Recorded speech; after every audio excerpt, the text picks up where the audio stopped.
moduz? Ba, oso ondo. Zezade bakarrik? Ez, handagoz Luisma eta Beñat. Bai, Ole, emetik. aldapa.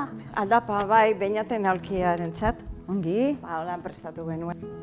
Beñat, zer moduz? Beñat, begira nore Beñat, etorri zer da. moduz? Nore Ongi. etorri da, Anabel etorri da, gu ikusten.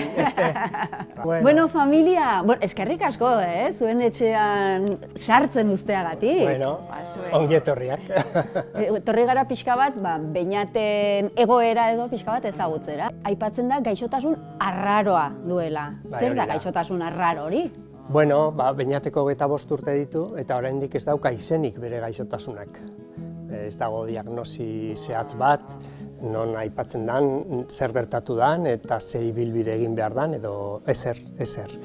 Orduan, gaixotasun arraroen gauzarik esanguratsuena da, ez jakintasunean mugitzen garela etengabe. Jaiotzetik, sekula ez dakizu, nondik nora joango dan, zer gertatuko dan, zer ez dan gertatuko, zer egitea lortuko duen edo ez.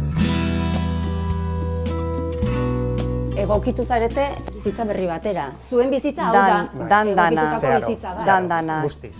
Hasieran be, konturatu ginen, etxez aldatu behar ginela, eta orduan etxe honetara etorri ginen, eta dana moldatu genuen bere behar izanetara.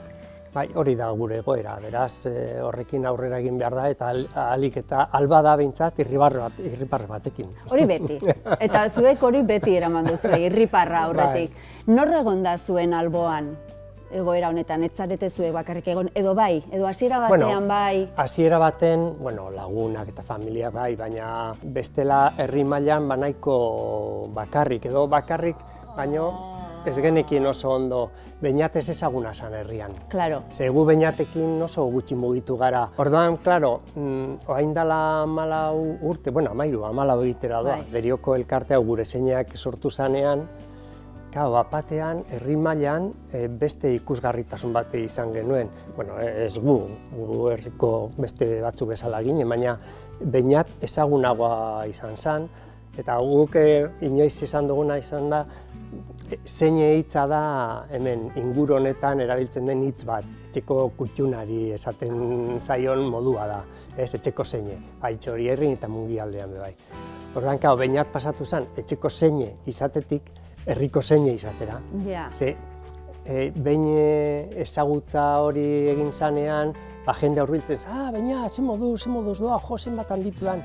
Ze, aurretik, jendeak etzekien hurbiltzen edo ez dakit lotxagaitik edo ezekien zer esan, zer egin, eta horrek beste ikusgarritasun bat eman dio bai berari eta bai herrian dauden beste kasu batzuei ere. Beñat pozik, zuek pozik, denok pozik. Bai. Oso. Ez bera pozik dabilen bitartean, oso ondo doa dana. Poza ari gara, bizi poza zuei zerk ematen dizue. Utziko dizuet, pentsatu, bikote, eta nahi duzuena.